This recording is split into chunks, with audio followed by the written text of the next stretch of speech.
I had trouble getting into Solla Sollew by Dr. Seuss. I was real happy and carefree and young, and I lived in a place called the Valley of Vung. And nothing, not anything ever went wrong. Until, well, one day I was walking along, and I guess I got careless. I guess I got gawking at daisies and not looking where I was walking. And that's how it started. Sock! What a shock!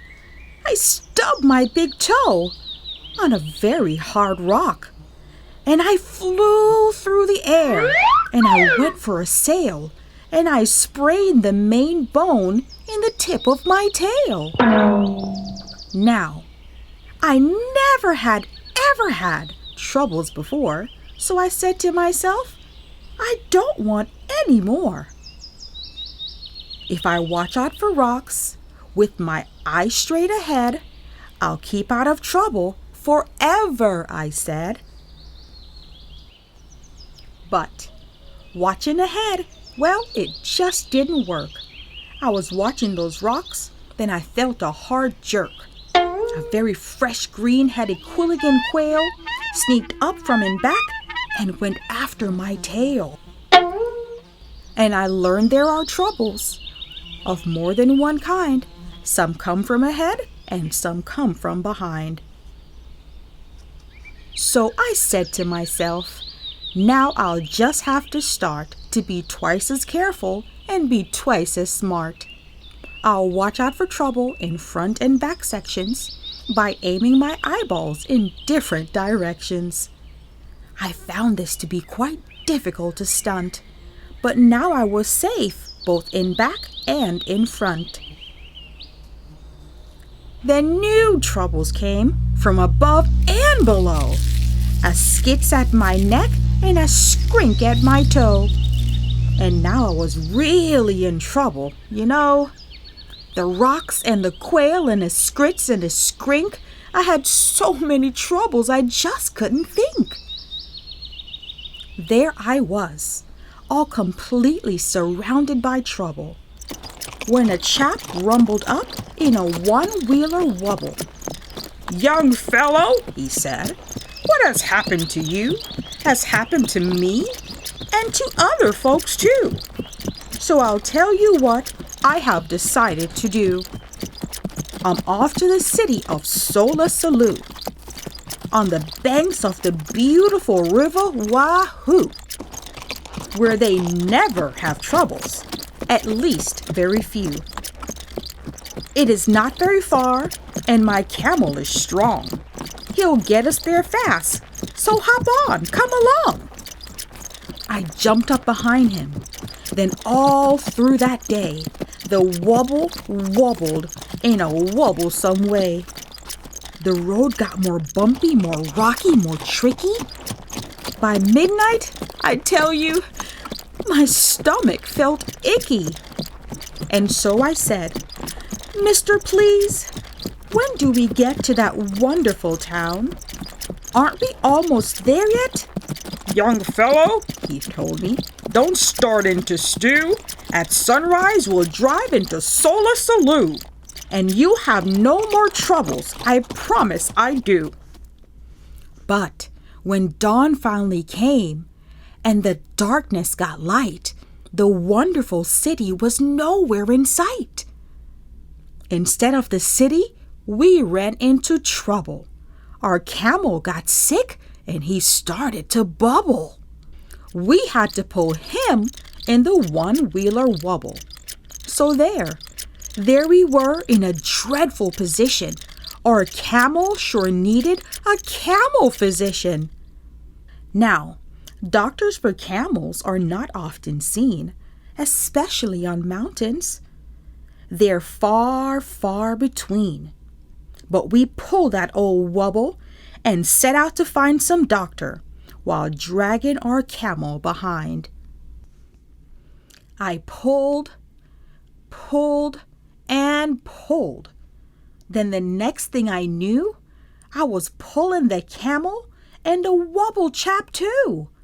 Now really, I thought, this is rather unfair. But he said, "Don't you stew, I'm doing my share. This is called teamwork. I furnish the brains. You furnish the muscles and the aches and the pains. I'll pick the best roads, tell you just where to go, and we'll find a good doctor more quickly, you know." Then he sat and he worked with his brain and his tongue, and he bossed me around just because I was young. He told me go left, then he told me go right. And that's what he told me all day and all night. Next morning, we located Dr. Sam Snell, who knew all about tonsils and camels as well. Our camel, he said, had a bad case of gleeks and should lie flat in bed for at least 20 weeks. I was tired. How I wanted to crawl in that bed. But the wobble chap sent me away and he said, "Your troubles are practically all at an end. Just run down that hill and around the next bend, and you'll come to see the Happy Way bus route, my friend. The Happy Way bus leaves at 4:42 and will take you directly to Solla Sollew, on the banks of the beautiful river Wahoo, where they never have troubles, at least very few." Well, the bus stop was there, and that part was fine. But tacked on a stick was a very small sign saying, "Notice to passengers using our line, we are sorry to say that our driver, Butch Mayers, ran over 4 nails and has punctured all tires. So, until further notice, the 442 cannot possibly take you to Solla Sollew. But I wish you a most pleasant journey by feet. Signed, Bus Line President Horace P. Sweet." So I went on by feet, thanks to Horace P. Sweet, and that Horace P. Sweet almost ruined my feet. 100 miles later, my feet were so sore. Then, wouldn't you know it, it started to pour. I was drenched to the skin when a chap in a slicker splashed up and he yelled, "I'm the Midwinter Jicker." The Midwinter Jicker came early this year, and it's not going to be very comfy round here. Any fool would get out. So I've packed up my things and I'm off to my granddaddy's out in Palm Springs. "Take over," he yelled. "Use my house if you wish." Then the chap in the slicker splashed off like a fish. I ran in the house and I fell in a heap. I needed my rest, but I just couldn't sleep. Did you ever sleep when your feet were like ice? With a family of owls and a family of mice? I listened all night to the growls and the yowls and the clattering teeth of those mice and those owls, while the Midwinter Jicker howled horrible howls. I tossed and I flipped and I flopped and I flepped. It was 5:15 when I finally slept. Then I dreamed I was sleeping on billowy billows of soft silk and satin marshmallow stuffed pillows. I dreamed I was sleeping in Solla Sollew on the banks of the beautiful river Wahoo, where they never have troubles, at least very few. Then I woke up, and it just wasn't true. I was crashing downhill in a flubberless flood with suds in my eyes and my mouth full of mud, and my nose full of water and my ears full of shrieks of the owls flying off with the mice on their beaks. And I said to myself, now I really don't see why troubles like this have to happen to me. I floated 12 days without toothpaste or soap.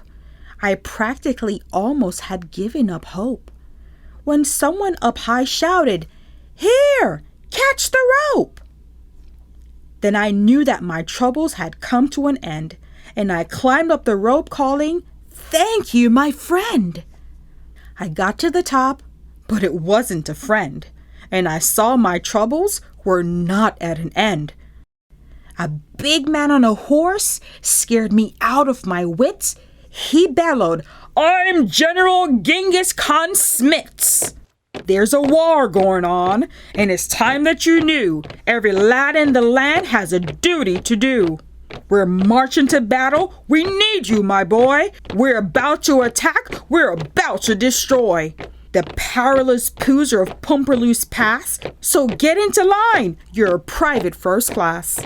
He gave me a shooter and one little bean, which was not very much if you see what I mean. Then he yelled, "Get that Poozer! Attack without fear! The glorious moment of victory is near!" And the glorious general led the advance with a glorious swish of his sword and his lance, and a glorious clank of his tin-plated pants. Then we went round a corner and found that, alas, there was more than one Poozer in Pompelmoose Pass. And Genghis Khan Smith shouted out to his men, "This happens in war, every now and then. Sometimes you are winners, sometimes you are losers. We never can win against so many Poozers. And I suggest that it's time to retreat." And the army raced off on its tin-plated feet. There I was, with more Poozers than I'd ever seen. There I was, with my shooter and only one bean.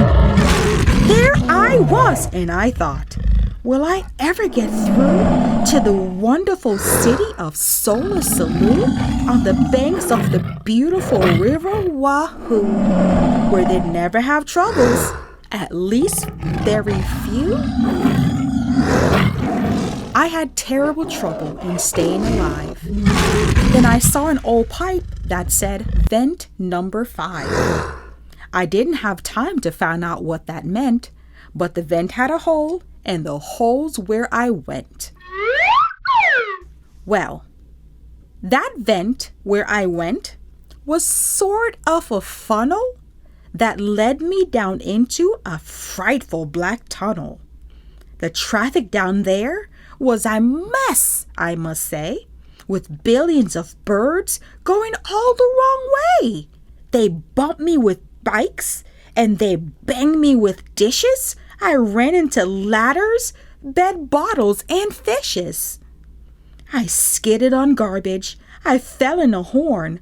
Troubles! I wish I had never been born. I was down there 3 days in that bird-filled-up place.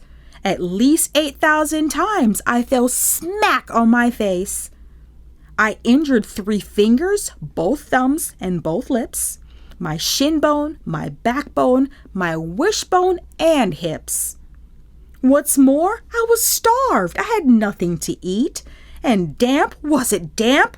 I grew moss on my feet. Then, just when I thought I could stand it no more, by chance I discovered a tiny trap door.